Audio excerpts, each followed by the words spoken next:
blinds here so that there's not so much of a chance for a glare. Yeah, okay. That's better. Good, good, good. Okay, so we got our 6-minute countdown. We are live. You are super excited for some reason for today. You've been hinting that something awesome is going down. Mystery reason. Mystery reason, yes. Okay. All right, now I'm going to do a better job this time around of inviting people. So neat things have been happening. We've been rejected because we're promoting recreational drug use. We've been rejected a lot last few days. It's so good. Yeah, yesterday we had a lot of ads rejected, which is something I wanna speak to. Yeah. Okay. Okay. Then. Okay. This is a little bit of a preview. What's going on? All right, kitty cat, you can't do that. Sorry. Now let's invite a bunch of people. I'm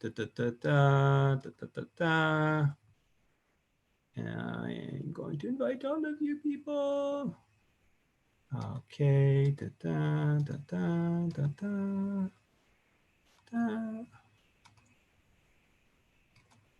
Okay. So you want to chat about our rejection? Yeah, I'm just gonna send out my invites here. Yeah, rejection for a few reasons. I think the most interesting one was the drug use one. I actually think the Facebook one is pretty interesting too. I know. Yeah, shh, don't say that name. Good. We're never going to be able to be published if you say Facebook. He who apparently, shall not be named. Yeah, the platform that shall not be named. That's it. I love it. Okay, so I've invited. Hey, my invitation people to invite have now reverted back to the usual suspects. Oh, mine's still in the new group. Is it? Okay. Well, now I'm going to start inviting the individuals that have. I've got this down to a pretty cool science right now. Mm-hmm. I'm seeing if I can invite a total of, I don't know, 20. I'm going to get to 20. I know I can. Oops, not there anymore. No, you're not my friend yet. That's okay. I forgive you. Caesar, I'm inviting people who have been on the show before because I thought, they seemed interested. It seemed to work well for them. Elan, there's no way he's making it. He's in the middle of something. Blake, maybe. No pressure, but I just noticed my dad just joined the video, so. Oh my gosh, your dad. Okay. Hey, Dad. Hello, Mr. Tutts. Hello, Arthur Dad. This is so good. Awesome. No pressure. No pressure. Okay, we won't talk about recreational drug use. I don't know why it didn't work. Sorry. All right. Okay, Arwen. This is so good. When you get, when you start, it's all friends and family, right? Mm-hmm. Those are the people that really care, the ones that support you. Yeah. Yeah. And so we really appreciate all that support. That is really fantastic. I got 2 Evas. Okay. How are you doing there with your invitations? Good. Fired off a whole bunch. I gotta say, Okay. I am enjoying the super low tech countdown timer. Isn't it the best? Is it not actually the best? I think if there's anything that we have accomplished on the show, it is the timer. Mm-hmm. I think that's actually my favorite accomplishment. #1 success. That and Kraken 20 on YouTube. 20 subs? Yeah. We actually got over 20, and we got people that we weren't we got non-friends and family. Yeah. Well, it's interesting because we were stuck at 19 subscribers for a couple of weeks, I want to say, and then we got 2 in one night, so it's just taken off. I think that's a sign we're going viral. I know, we literally doubled. Viral is not politically correct right now. Well, I mean, 2 new subs. That's 10%. Yeah, what's the R rate on that? Isn't that the term? Yeah, that's the term. I don't know. I have no idea what the R rate means, and I The don't even ROI. know if it's the R rate. It's the rate at which a virus spreads. Mm. So, for instance, COVID presumably is an R rate of 3, which means something about 3 people per 1 person, and if you want to have it less than 1. All right, and measles or something like that was an R rate of 11. So it's a way of measuring a spreadability of stuff. It's kind of like the 3 degrees of separation that we're like 3 degrees away from anyone in the world. I always thought it was 6 degrees. That's Well, it keeps cool. shrinking. I think the internet's made us closer. Yes, it does keep shrinking. That's right. We are all 1 degree away from everybody right now, almost. Okay, I've invited everybody whom I can. Oh, no, I've got some more here. All right. For anybody who's starting to tune in, we're going to start the show very shortly. This is kind of what we think of as our red carpet, meaning the VIP guest pass. The VIP guest pass, the pre-thingy, the before pre-show, the thing that the thing before the thing that you actually want to watch. Mm-hmm. Just remember, no recreational drug use. And no mention of recreational drug use. Ah, there it is. All right. We're getting ready. You are dismissed. You are missed. All right.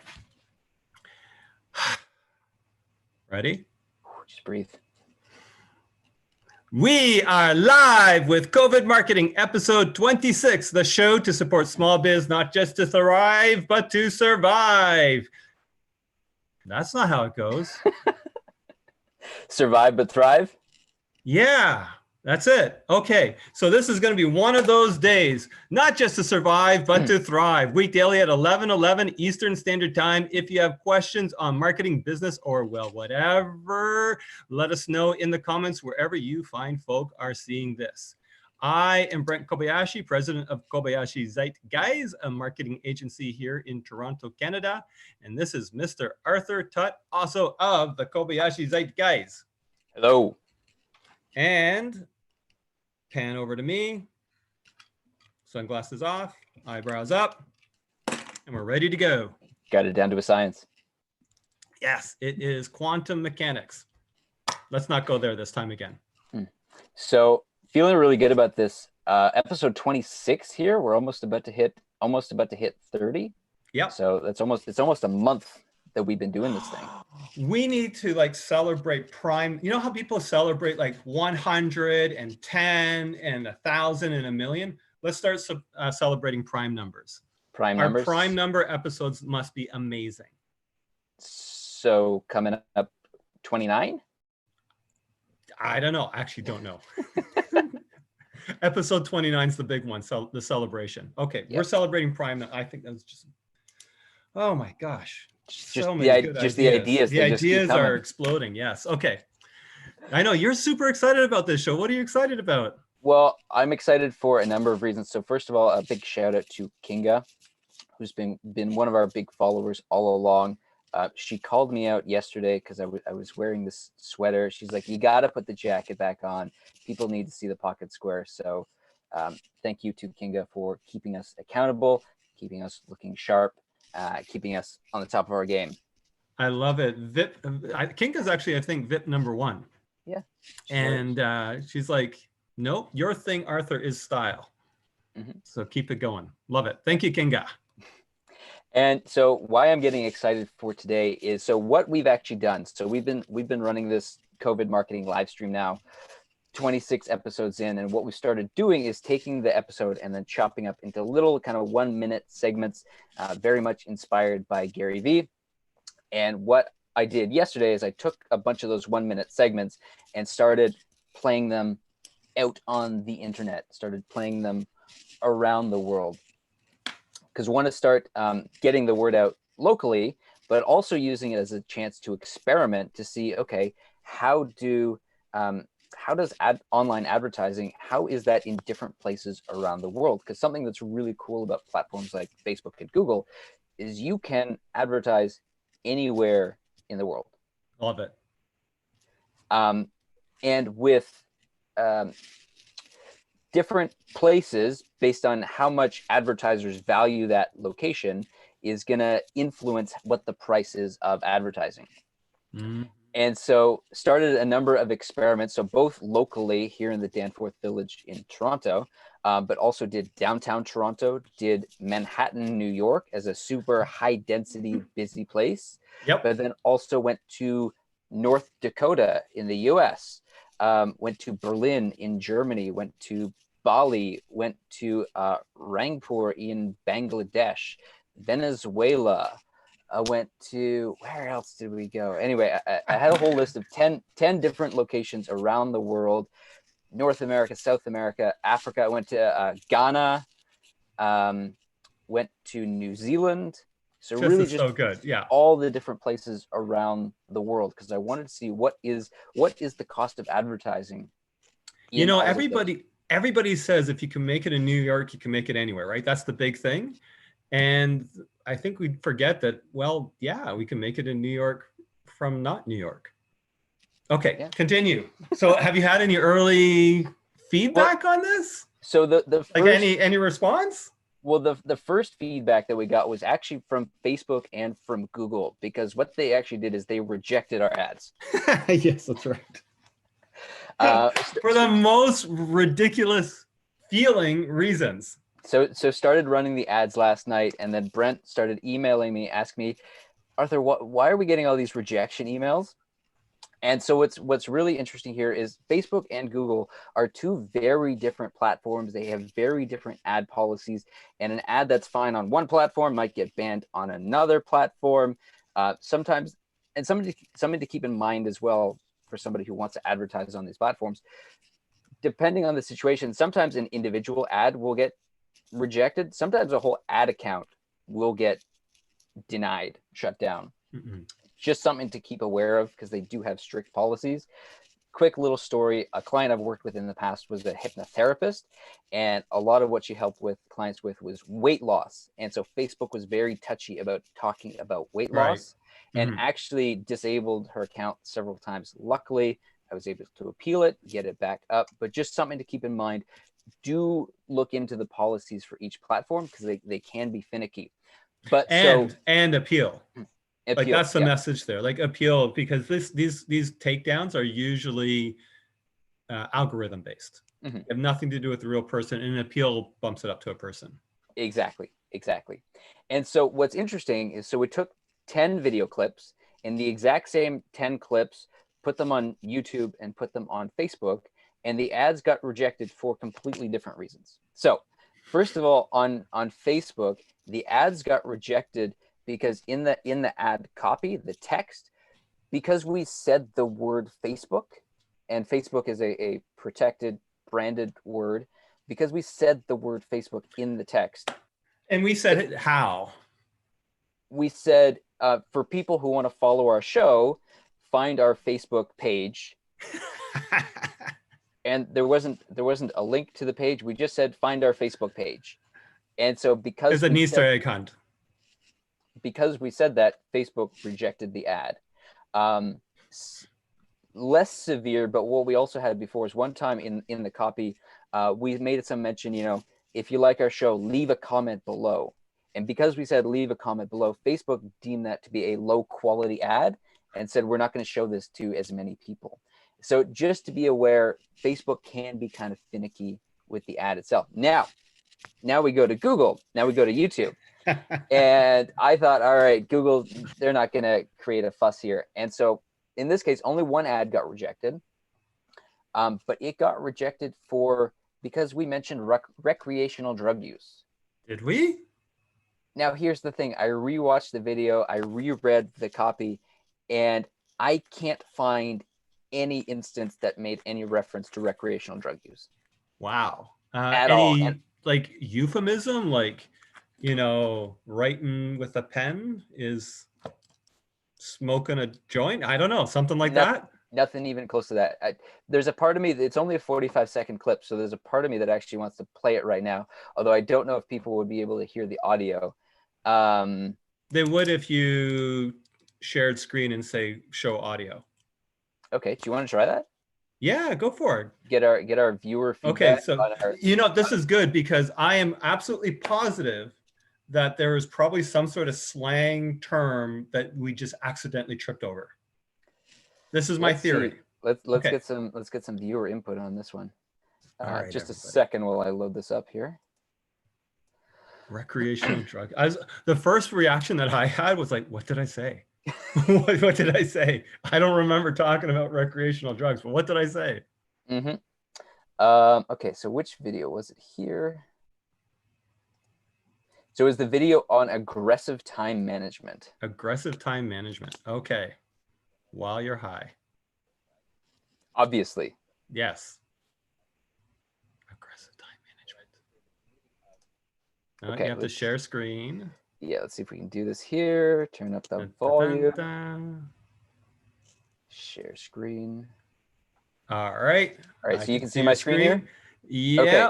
So here it is on YouTube. So if you go to our channel, Kobayashi and Zeit, guys, you can check this out for yourself. It's the video titled Aggressive Time Management, COVID Marketing Clips, number 19F. Okay. Episode 19. So yeah, 10x your business, aggressive time management. Like as far as I'm aware, there's no recreational drug use there. Maybe it's the ladybug logo. Maybe, YouTube thinks it's got to be from a psychedelic trip. Yes. Okay. So let me know if I play this. Can you hear it? No, I can't. No. Okay. How do I share? How do I share volume? So go up to the top where you're sharing screen. Yep. View option, like view options or something. Yep. And you should be able to share when you actually click to share screen. There's a little checkbox to say share computer audio. So if you don't see it, exit and then go back in. All right. Now we're going to get ready to hack your computer. That's awesome. Username, password. Oh, no, you're on a Mac. Preparing for it. So let's say it takes us. Is that the problem? It always is the problem for me. All right. Okay, so you couldn't hear that? 30 minutes to produce one of these live streams. I've spent hours writing blog posts before, right? But start from the beginning. This is on time management because I know a lot of people in social media and the idea of posting everywhere start to freak out about time management. Completely understand it. But what I was going to say, the beauty of this live stream that we're doing is we go live for 15 minutes. Maybe we spend 5-10 minutes preparing for it. So let's say it takes us 30 minutes to produce one of these live streams. I've spent hours writing blog posts before, right? But this is 30 minutes that are just hyper effectively well spent, and then like I said, can transcribe it then onto all sorts of different mediums that we want. Absolutely. And it turns into blog posts. Also, we have the content, right? So many people are like, if you were to interview me, I would be able to answer all the questions, and I'm engaging because most small business owners they can talk about their niche, their domain expertise super easily. So just do this. Get somebody, hey, we're going to do a Zoom call and you're going to interview me. So, all right. Okay. This is on time management. Unshare. I've got it. Can you spot the recreational drug use? 100%. Geez, how did we miss this? You want to know? Okay. So first of all, hey man, you want to go live? Yeah. And you know what? Oh man, I feel like posting tonight. I've got some really good post material. Okay. You want to post tonight? Huh? And the one that's super obvious was the blog. Have you tried the blog yet? Like it's like you talk about DMT, it is 2 next levels up. We're going to write the blog tonight. Oh yeah. And then finally, I mean, this is probably what it is. Like the other ones I know are kind of funny and they're probably true is you want to do this? All right. Geez, recreational drug use? Yep. Okay. So we got busted. Why not? Oh, no. You didn't read it closely enough. It was, this ad has been disqualified because we've been doing recreational drugs. Right? It is the ad reviewer that was doing the recreational drugs. And he put it in the comments. Hey man, I don't know what this ad is. I'm rejecting you. Boom. That's what happened. I know it. Okay. Read the rejection letter a little bit closer. Okay, Arthur? Yes. Makes sense. Makes so much sense. So what do we do? So I guess really question is, we just appeal that one? Yeah. So with Facebook, I rewrote the copy just to take the word Facebook out of the copy. God. Ads have been approved and they're running fine. With Google, we'll have to appeal it and see if they're But find us on, if you want to find us on, that's it. That's my ad copy. Right? Find us. Find us. We're somewhere. We're on the internets.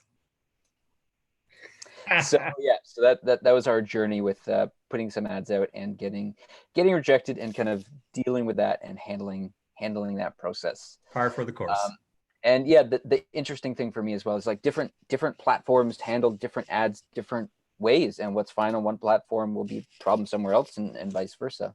So you just kind of have to jump in, figure it out, adjust, make changes, appeal where you need to, and don't do anything that overtly breaks the policies. Like for example, not to go on too much of a tangent here, but we were talking to a client recently who works in works with e-cigarettes, is a vape shop, and talking with him, we realized very quickly, okay, we can't do any advertising for this at all. This as a topic just breaks every policy on every platform. Yeah. So legal policies, never mind Facebook policies. Yeah, exactly. Actually, one other piece of advice on this, and this happened recently with a friend where his Facebook ad account was just blocked years ago. It was taken, it was like, for whatever reason, he actually could never figure it out. He had appealed a few times, couldn't get it through. And I was like, this, because I was talking with him and saying, this is a really good time to advertise. And for what you're doing, it's online, it's very engaging, you're fantastic, you should advertise. And he was like, no, it got blocked. I said, try it. He got in touch with a person right away, and he got it resolved just like that, super quick. And I think the reason is nobody's advertising. And so they've got lots of people with lots of time. I had a problem with our ad account, and it was like resolved immediately. It got a person responding to me like immediately, right? Almost immediately in chat. And then it got escalated super quick. It went to their development team and it got responded to. Now, if anybody's dealt with Facebook, this is unreal. Like Facebook was growing so fast that you just, if you had a problem and you were tanked, you're blocked, you're down, it took time. Right. And sometimes people just gave up. So this is the time to appeal your ad accounts and get them back enabled again. Yeah, if you have any Facebook issues from your past relationship with Facebook, now is the time to talk with Facebook and get some closure and some opener.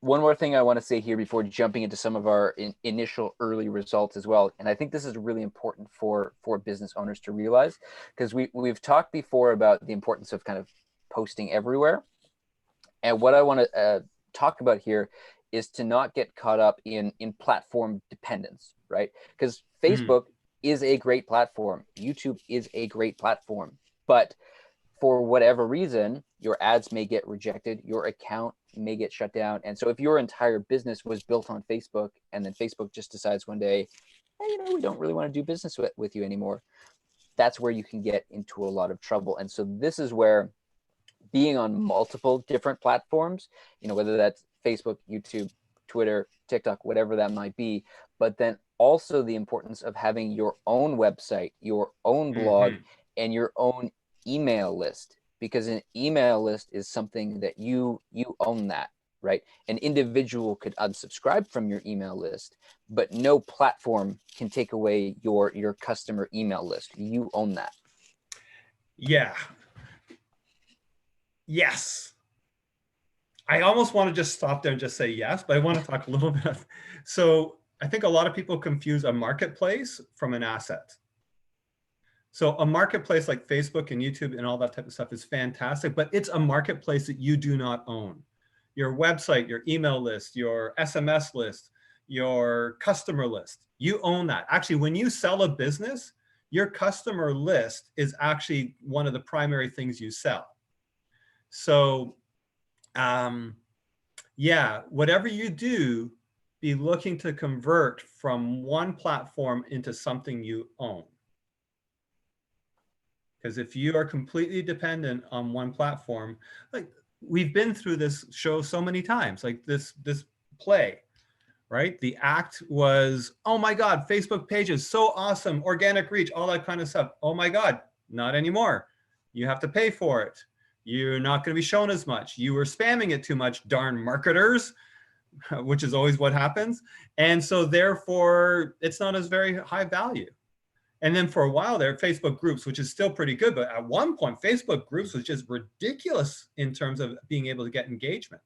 Like organic reach. And organic reach, and it would get populated high and all that kind of stuff. And you get all sorts of notifications and that type of thing. And then it was gone, right? At one point, having an RSS feed on your website was the best thing in the world, because when you went to a website, automatically you would get notifications from new publications showing up in Windows, right? These things change over time, and something that you're banking on at one point, if you don't convert it to a client list, like an actual bona fide potential client list or subscriber list or something like that, you're basically dependent on that channel. That's what happens with, like, it was just in the news recently.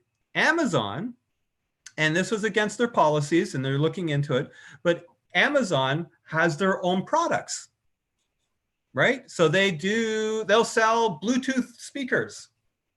And part of what they do to determine whether or not I should sell Bluetooth speakers is to figure out what's going on my marketplace. So if your entire marketplace is Amazon dependent, as soon as Amazon decides to actually do their own product in your market space, your niche, your uniqueness, then you're like, oh, darn, there goes my business.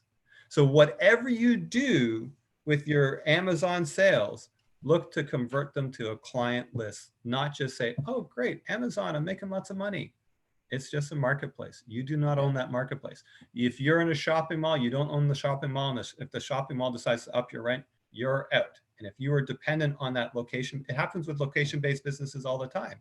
I am dependent on this location to get my traffic, to get people in.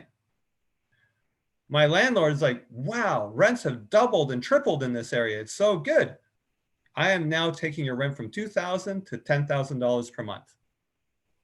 And if your entire business model was dependent on your location and not a client list, you actually don't have an asset when you think you have an asset. Mm-hmm. Yeah, to build that list so you can move it around and you can be nimble and you can be agile as you need to be. Yes. Do you want to get into some results here? Yeah, let's get into results. All right. Do you want me to share my screen? Yeah. Geez, you know what? We got to figure out our 15-minute promise. I know. I just got so excited today because so much was happening. I know. There's a lot that's happening. Okay. I mean, you know, we could save it for Monday. We don't have to. Hey, listen, we're up to 6 people watching, so they're hanging in there. So let's keep going, man. Hey, while you're looking that up, David Blackmore asked a quick question. Does the client own a website? Does the client own a WordPress website you've made? So the answer is possibly. Right? So you can have all sorts of business models, and one of those business models that an agency could do or a web provider, website provider could do is a situation where you actually don't own it. However, with WordPress, the answer is more likely than not, 90% of the time, maybe more, that you do own the website or you could own the website. Now, I could build a WordPress website and decide I own it. That's my contract. And you have to pay me a regular fee each month, $200, $500, $1,000, whatever it is each month. And if you leave, you don't get the website. I'm not going to give you the code. The thing that's nice about WordPress that I always like about it is that the code is portable away from both the person that made it. So it is possible to be portable away from me, the agency that made it, to another, and also away from the hosting company that's hosting it, because WordPress can be hosted anywhere. So it is possible. If you're at wordpress.com, you may have a theme or something that can only be handled there, is my understanding. You'd have to actually Google that to make sure I'm not speaking out of turn. However, wordpress.com, in my opinion, is very cool, because even if you have a, brentkobayashi.wordpress.com domain name, and you've just gotten it up quickly, and you just were running a blog, and now you're like, oh, this is going great, I want to actually do it properly, and I want to go somewhere else, not on wordpress.com, you can pay them a very small amount to have that forwarded to your regular website. So WordPress in general, the answer is 99% yes, you own it, and you can own it, and it's possible to go wherever you want and ditch the people that you don't want, or go towards what you want.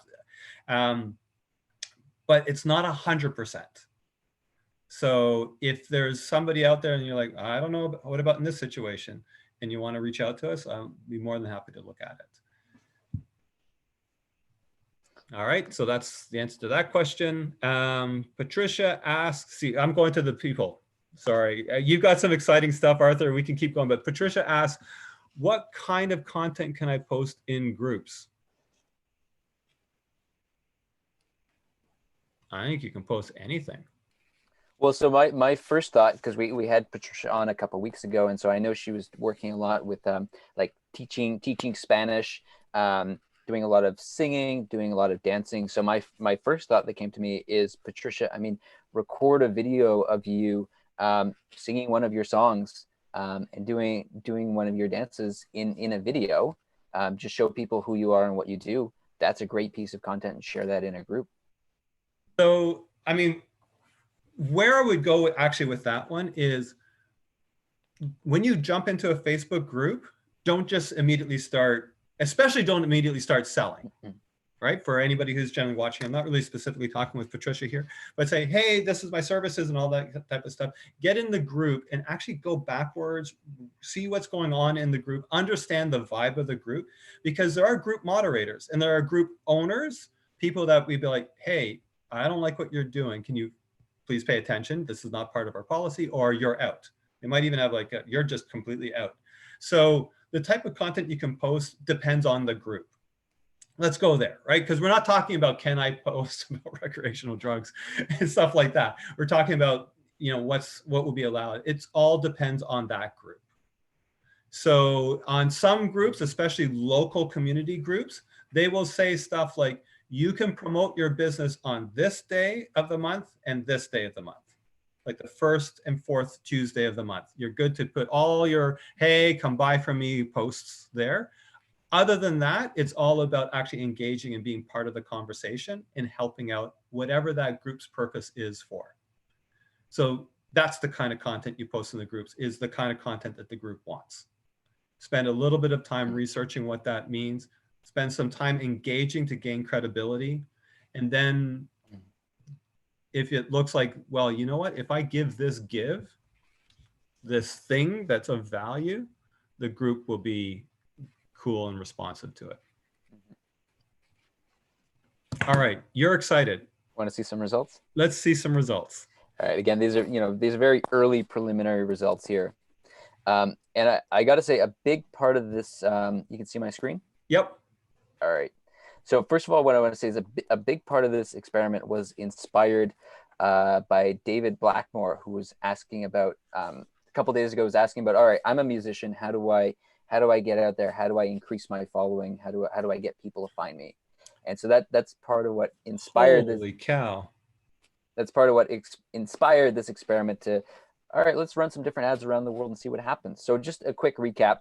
So we've got Venezuela, we've got Rangpur, Bangladesh, we've got North Dakota in the US, we've got Marlborough, New Zealand, we've got Manhattan, New York, we've got Ghana, we've got downtown Toronto, we've got, shout out to the Danforth Village, we've got Berlin, Germany, and we've got Bali, Indonesia. So really a full mix around the world. Yeah. And so there's a lot of different ways you can measure results. For now, I want to keep it just simple and just look at impressions. So how much does it cost for an impression? And just for reference for everybody, an impression is, let's say you're on Facebook and you're scrolling down your newsfeed. An impression is when that video shows, Or when you're on YouTube and you know when an ad comes up and you have to wait for 5 seconds, that first 5 seconds when they show you the ad, that is an impression. So an impression is basically every time the ad is visible to be seen. And so what I'm going to do here, and I mean, look, I'm just going to highlight, we've only spent $5 here, so this is still just pennies that we've spent.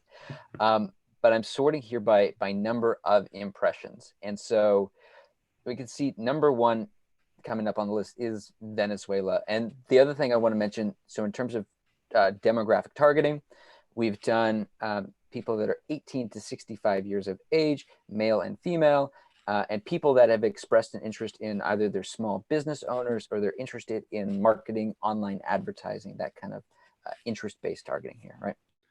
So this is fascinating. So for some reason, Venezuela is top of impressions, even though it's a little bit less than Bali. But we're talking, just because this might be a podcast, Arthur, so we actually should talk about the numbers. Talk about the numbers, yeah. Yeah. So in terms of, so Venezuela has almost 1,900 impressions for 36 cents. And I've got some other calculations as well, just to make these numbers kind of make a little bit more sense. But basically for approximately 40 Canadian cents, 2,000 people in Venezuela have seen our ad. In Bali for 65 cents, so about twice as much, again, nearly 2,000 people have seen the ad. So just on a relative comparison, Bali is about twice as expensive as Venezuela. Wow. But they're still extremely cheap. And we've got Ghana and Rangpur, Bangladesh, again, similarly about 30 cents, almost 1,000 impressions. Now, compared to Danforth Village, where we are, we've spent almost $3 to get less than 1,000 impressions. Right. If we keep going down the list, who's the most expensive here? So, well, do you want to take a guess on what you think is going to be the most expensive? I thought it was going to be Manhattan. And you'd be right. So in Manhattan, for 27 cents, we got 49 impressions. Right. Right. And so I know we're saying a lot of numbers here, and I'm sure a lot of people right now are like, what does this really mean? So what I did is I created a spreadsheet here. I'm an engineer. I love spreadsheets. And I wanted to put this into more kind of tangible terms that somebody could understand. And so I've sorted these in terms of how many impressions you could get for $100, right? So you're a small business owner, you're a musician, you've got something you want to put out there, you've got $100 available. How many impressions could you get for that $100, right? And the numbers at the moment look like, if you're showing that ad in Venezuela, you could get 500,000 impressions. You could get half a million. For $200 in Venezuela, you could have 1 million people see your ad. Wow. Or instead of 1 million people seeing your ad once, and I'm doing some quick math here, you could have 10,000 people see your ad 100 times, right? And again, going back to David's question of being a musician and getting out there, my thought is, okay, if you had $100, right, you could get 10,000 different people to see your songs 100 times, right? To give a little bit of a repetition. Because I think we can all understand that somebody seeing an ad once isn't going to do very much.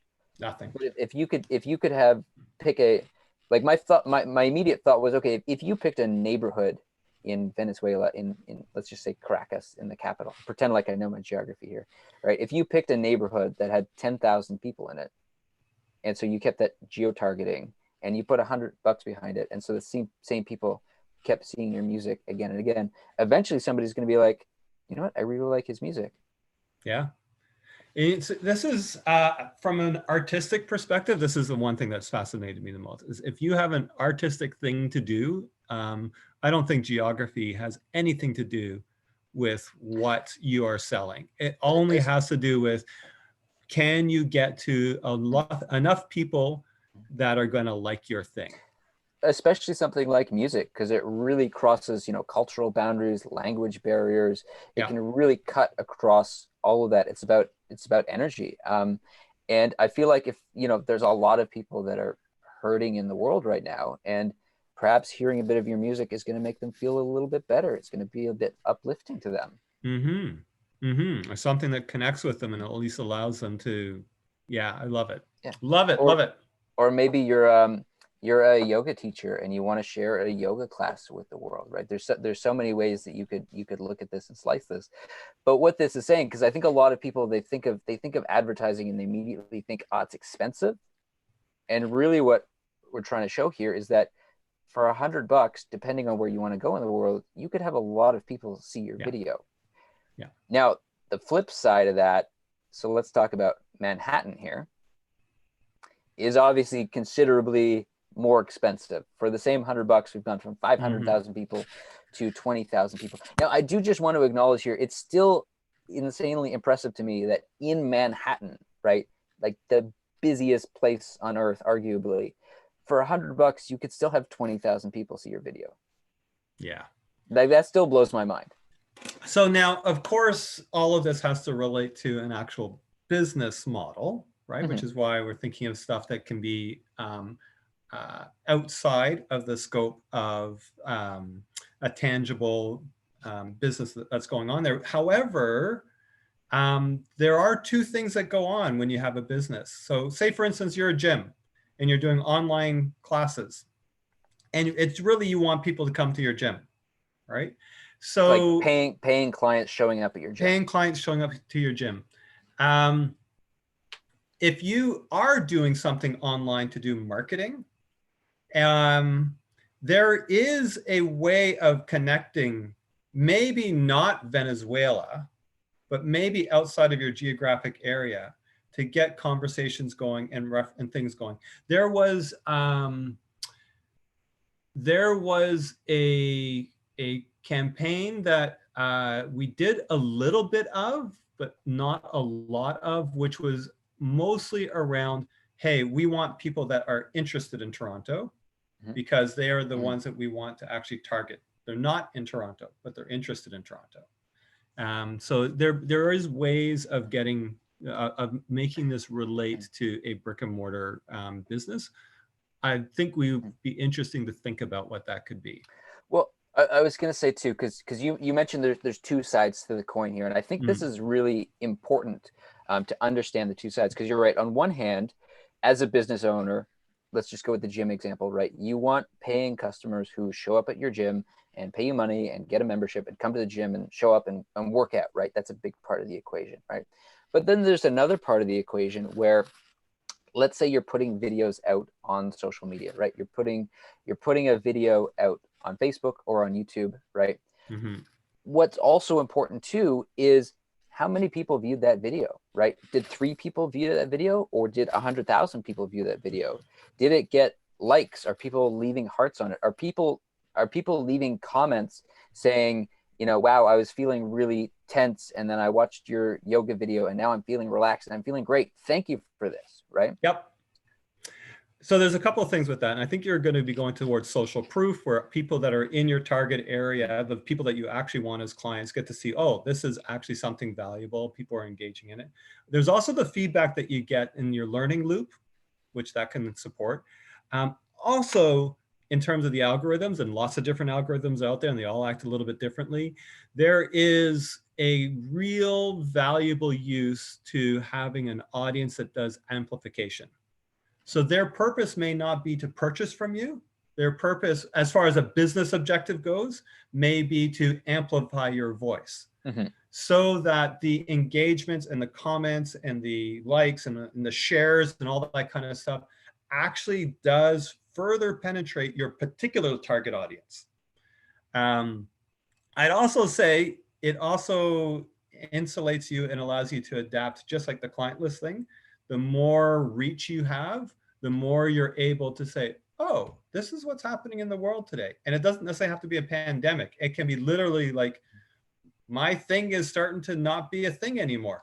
I used to be able to have a hotel, now there's Airbnb. Or I used to be able to do this, now there's that. And it's kind of messing with my industry. I used to have a coffee shop, now there's Starbucks, right? That sort of thing. And so if you've got that audience, then you get to say, what now? What does my audience want? The audience that I've been bringing value to in this way, what's my next move? When you've got that, then you can leverage it. So I would say number one is just that sort of general social proof and all that type of stuff where people are like, oh, okay, this is actually interesting and important. And I feel a little bit better being associated with this person or buying from this person. Number two is amplification, straight up algorithmic amplification. And then number three is versatility in your business model. I liked how you described that, because to me, my first thought was like it's like keeping your finger on the pulse, right? It's keeping you informed with what's happening. Absolutely, that learning loop. So that research capacity is huge. Absolutely, but you always want to be going back to the people you're supporting and providing your services for, or whatever it is that you're doing, and understand what's going on there. And the more breadth you have on that, the better. And I'd actually even say, as soon as you start to jump geographic areas, in general, obviously, you know, a place like Toronto has a huge number of ethnicities and cultures and all that kind of stuff. But in general, when you jump to another cultural spot, you're going to get different ideas. Mm-hmm. Different reactions, different ideas. And I actually believe that's where innovation comes from, is that mix of different people. It's actually one reason why I love WordCamps so much, the WordPress stuff, is because, just a quick aside, we had people that were completely new to WordPress and didn't even know how to do a blog and wanted to do something very basic, speaking with like advanced developers that were doing huge projects, and they were all together and all working together. It was the most brilliant things. If anybody has a chance to go to a WordCamp, you're going to love it so much. Sounds very nerdy. It's super nerdy, wonderfully nerdy. All right, holy cow! So that was jumping into Facebook. That was nowhere near 15 minutes. Went a little bit over. I think we're at 40 now. I was gonna say that was Facebook. We could save the YouTube analysis for another day. Yes. Those are different beasts. Yep. And in the future as well, I think it'd be good to jump onto LinkedIn, show some results from that. The other thing as well, I'll say, is so for Facebook, what it was actually Facebook and Instagram in the news feed. I kept it specifically just to the news feed. It would be great as well to experiment in the future with the stories. Yeah, I've heard that the stories are cheap. Right. And so that's a whole different format, because to be in the news feed, we've done a square video.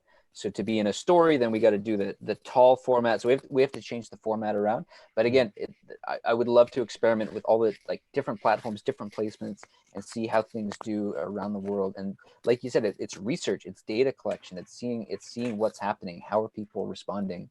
Yeah. And again, I do want to bring this back to, I know I keep mentioning David here, but just that idea of somebody who wants to get out and to build a new following, who doesn't have a whole lot of money to invest tons and tons of money into advertising. This is a way to inexpensively reach out to a new potential audience somewhere in the world who may fall in love with you and what you have to offer in your music. And quickly before we break, super important, do not buy followers. Oh yeah, that was the other important distinction. Yeah.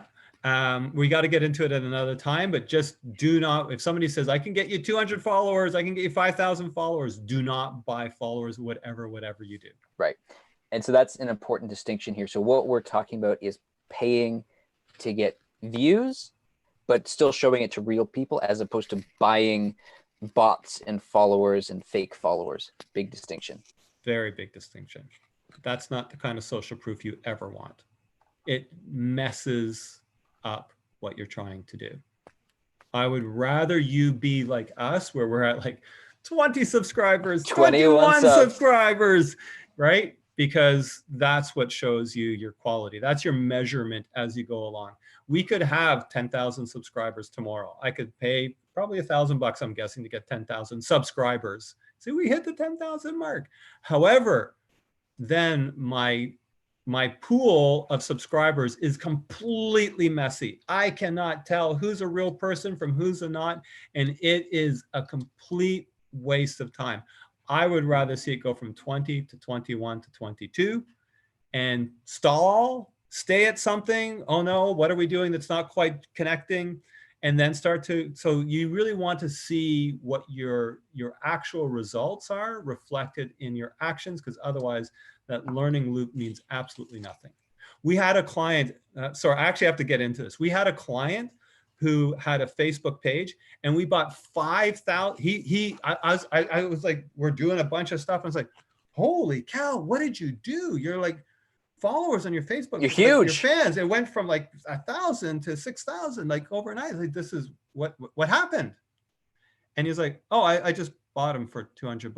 And I was like, no, I need to get rid of them now, because now when I advertise to them, I have no freaking clue what my measurements are anymore. I don't know what my engagement is anymore. Like 0.01% might be awesome now. And last month we were at 10% and it was good. And we wanted to improve it in terms of engagement. So yeah, just those fake followers, kill them. I actually, on Twitter, I actually look at people that follow me on Twitter and Instagram, and I just block. I'm not interested in getting people who aren't real following and aren't following for a reason that they're actually interested in me, right? So I want to know my results. I don't want to say to the world, my results are awesome. I am awesome. Got so many followers, millions of followers. Love me, please. Have you seen? So good? Have you and seen buy from me. Have you seen our private jet in the Lamborghini? Oh, yes. Yeah. Okay. Yeah, we're not going to do that. Beauty. All right, dude. That was a good session. Wow. Yeah. I did want to finish it up with a quick shout out to Toronto Jiu-Jitsu Academy for following us on the YouTube channel. Love it. You're so excited about that. I'm so excited. Yeah. I started at the Toronto Jiu-Jitsu Academy back in February, before this whole COVID situation happened. So I really want to get in touch with him. I'm actually curious how he found out about us, because I don't think I told him directly. So really excited to have him be part of this. Wow, we're spreading. Community spreading. That's right. Getting huge. I don't know. I don't think we can use COVID analogies. I don't think they work. I think they're very insensitive. We should stick to the recreational drug references. Yes, there we go. God. Thank you so much, everybody, for joining us on COVID Marketing episode number 26. I am Brent Kobayashi, and this is Arthur Tutt. We'll see you next week. Happy almost end of April. Yeah, it was a big one. See you guys. See you guys.